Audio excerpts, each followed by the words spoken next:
आरो सिबिनायखौ जासिहरबाय लोगोसे आफा बोराइ बाथौनिसिम बेखौनो आरज गाबबाय। आंनि नामा राजु नार्जिनारि जोङो गामिया हচ্ছে नाग्राकाटा घासमारि बस्ती दिनैहाय जों अल बाथौ महासभानि बहाय दिनै जोङो मिटिं जानानै जोङो बहाय मोनसे सभा जादों बेवहाय बे सभायावहाय जोङो दिनैहाय बिभिन्न जोङो जायगानिफ्राय मानसि फैदों आरो मोजां जादों प्रग्रामा बहुत मोजां मोनबाय जोंबो आरो भबिष्यतआवहाय जों बेबायदिनो आरो गेदेर प्रग्राम खुंनायखाय जों सानदों आरो बिभिन्न जायगायावहाय जों गावनि बे एरियाखौहाय जों बाथौ धर्मखौ जों प्रचार खालामनायखाय जों आरो चेष्टा माबोरै जानाय बेखौ जों खालामगोन बे जोङो बिचारधारा जोङो सोलिगासिनो दङ आरो जों आगोलखौ मावबाय थानाय जोङो बे गामिनि नामा हচ্ছে घासमारि बस्ती आरो जोङो नाग्राकाटा ब्लक जिल्ला जलपाइगुरि। दिनै बे अल बाथौ महासभानि दैदेननायाव वेस्ट बेंगल स्टेटनि जानानै बे हाबाफारियावहाय माबाफोर कमिटि गायसंनाय जादों नामा सार? औ दिनैहाय जोङो बे अल बाथौ महासभानि जोङो दिनै घासमारि हाथरनि गामिनि जोङो दिनैहाय कमिटि दानाय जादों। बे कमिटियावहाय जोङो बे गामिनि मोनथाम मोनब्रै गामिनि मानसिफोर दंमोन आरो बेवहाय जोङो दिनैहाय कमिटि दानाय जादों। नोंथांमोना बे कमिटिखौ लानानै उन समाव अल बाथौ महासभानि दैदेननायाव मा रोखोम हाबाफारि मावलांनायनि थाखाय टारगेट लादों नोंथाङा? जों सानदों जे जोङो आरो जेसेबांबो बर' हारि दं जेसेबांबो बर' गामि दं बयखौबो जों लानानैहाय आरो आगोलहाय जों बे बाथौखौहाय जोङो जे बाथौ धर्मखौहाय माबोरै आगायजायो बिनि परिकल्पना लानानै जों आगायनाय आरो जों बयबो मिलायनानै बेखौहाय सानबाय थादों आरो साननायबो। बेनि सिगांहाय बे घासमारि ओनसोलावहाय मायबा आफादफोर बे बाथौ धोरोमनि सोमोन्दै बिजिरनो फैदोंमोन नामा? फैयाखै दासिम रावबो फैयाखैमोन दिनैनो फार्स्ट। थारमाने नोंथांमोननि बुंनाय बायदिला बे घासमर ओनसोलाव बे बाथौ बड'नि गुदि धोरोम बाथौखौ बिजिरनायाव बा गामि दावबायबाय आरियावहाय अल बाथौ महासभा प्रथम फैबायना सार? औ दिनैहाय प्रथमनो बे दानाय जादों दिनैनो फार्स्ट। साबायखर थाबाय सारनिसिम। बिबानगिरिफोर आरो सेन्ट्रेल कमिटिनि सफैनो हानाय बिबानगिरि डिपुटि स्पिकार आरो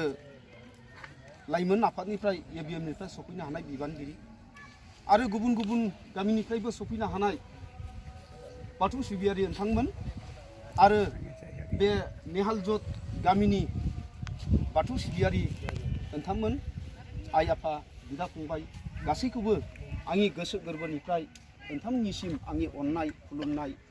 आरो सिबिनायखौ जासिहरबाय लोगोसे आफा बोराइ बाथौनिसिम बेखौनो आरज गाबबाय जोंनि बयनिबो गाहाम हामलायनायखौ आरज गाबनानै आं दिनै बाथौ धोरोमनि सोमोन्दै जोंनि उद्देश्य लक्ष्य बड' जातिया माब्रैबायदि थांना थानांगौ जों माबायदि हालोदाव दं जों माबायदि खबर लाद्रायनांगौ बेनि सोमोन्दै आं सुंद'यै एसे होगोन। समाबो दिनै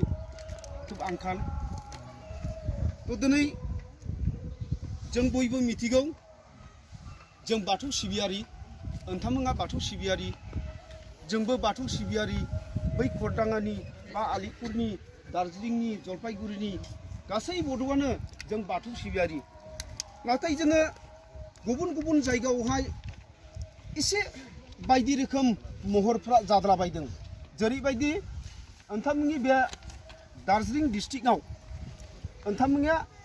बेरानि महरा एसे आलादा जोंनि हरैनि बेरानि महरा आलादा नैबेबान तफातना किन्तु मेन जिनिसा जोङो सिजौ बिफांखौ सिबिग्रा नंगौना रायजोफोर आसामाव थां बिनो बेंगलाव फै बिनो नाथाय बे जायगायाव जोङो माब्लाबा जोंखौ आन्दायहोग्रा मानसिफोरबो दङ दा जोंखौ माबायदि आन्दायहोयो जोंखौ हयथ' सोरबा बाङालिफ्राबो फैनानै आन्दायहोनोबो हागौ जोंनि बड'नि गेजेरावबो आन्दायहोग्रा माखासे मानसिफोर दङ जोंनि मुल बाथौ धोरोमनिफ्राय दोरोद होनानै जों जाहाथे आन्दायो बेफोर खामानियाव मावग्रा माखासे मानसिफोर दं जायखिया जा जों बाथौ धोरोमखौ मानो सिबिनांगौ मानो बाथौ धोरोमखौ सिबिनांगौ गोनांथार जानानै फैदों नोंथांमोना बयबो मिथिगौ नोंथांमोना जे आं बेखौनो बुंनो नागिरदों जे दिनै जों धोरोम ना धोरोमा फंसे खोथा जोङो बुंनानै फोजोबनो हाया धोरोमा माखौ होनो धोरोमा बेखौनो होनो जेरैबायदि आं उदाहरन होनो नागिरदों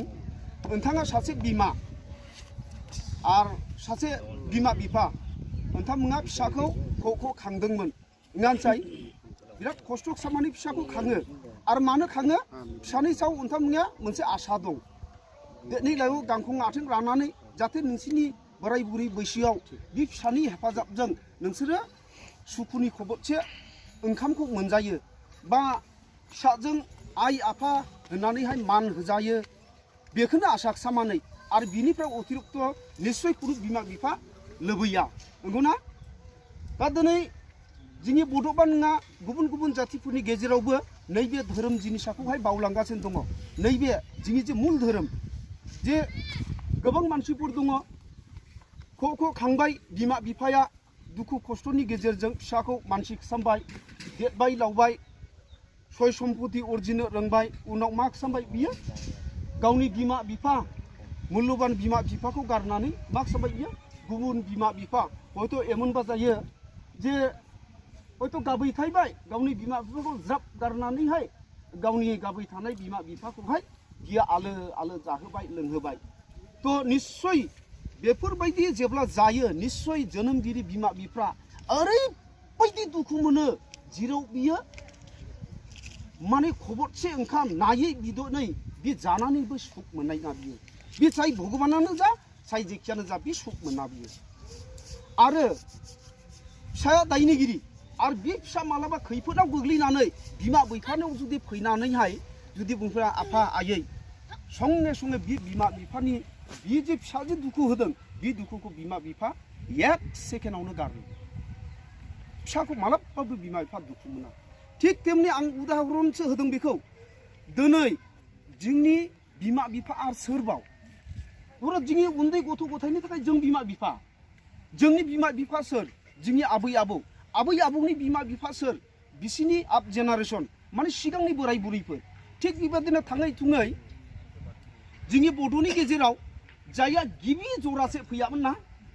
जरासेनिफ्राय बंस एरबोदों फिसानि फिसा फिसानि फिसा फिसानि फिसा दिनैसिमाव जों बे जायहा गिबि फैया बे जोंनि दुलाराय बड' जातिनि बिमा आरो बिफा बियो जोंखौ फोथांबोदों खांबोदों जानाय लोंनाय दुखु सुखुआवहाय बिसोरो लामा दिन्थिबोदों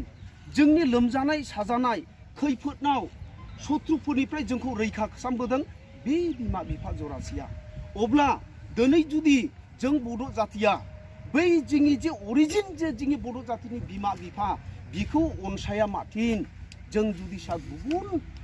जाति जानो नागिरला माने गुबुन जाति जानाय माने मा गुबुन बिमा बिफाखौसो गावनि आंगो बिमा बिफा जुदि सानोब्ला जोंनि जे जोंखौ जे माने गायसंलांदों जोनोम मोनलांनो फेहेरलांदों फोलावलांदों बे बिमा बिफा बेसेबां दुखु मोननो हागौ सेम बिनना जायनि थाखाय बेखौनो जोङो प्रसार खालामबायदों जों खालि वेस्ट बेंगलाव मानो नङा जों साराथा भारतबर्षआवनो जों बड' जातिनि गामि थांनानै नैबे प्रसारखौनो खालामबायो जाहाथे जोंनि बै गुदि बड' जातिनि बिमा बिफाखौ रावबो बावगारा बे बिमा बिफाफ्रा महै थायो बेखौ आं नोंथांमोननि सिगाङाव एसे फोरमायनो नागिरदों बे बिमा बिफाखौ जोङो मोदाय हिसाबै जोङो सिबिदों बे बिमा बिफा बहाय जायगा मोनदों बे बिमा बिफा जायगा मोनदों स्वयं सोरजिगिरि माने सृष्टिकर्ता बोराइ बाथौनि नेरसोन सृष्टिकर्तानि नेरसोना बे सिजौ बिफां बेजों लोगोसे बिसोरखौहाय नै बे जे बेरा बे जरा दै खुन्थिया बिसोरो जोंनि बिमा बिफाजों बे बिमा बिफा नैबो बोराइ बाथौजों लोगोसे जायगा मोनदों मानो बिसोरो जायगा मोनदों मानो बिसोरखौ बोराइ बाथौजों लोगोसे जोङो सन्मान होदों बै जोंनि बिमा बिफाखौ बेनि मेन उद्देश्यआनो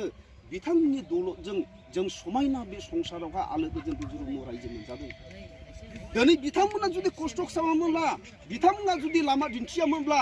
जों दिनै हयथ' नाराव मिराव जानायमोन मोसा लख्रा मुफुरफोरजों जों अथाक जानायमोन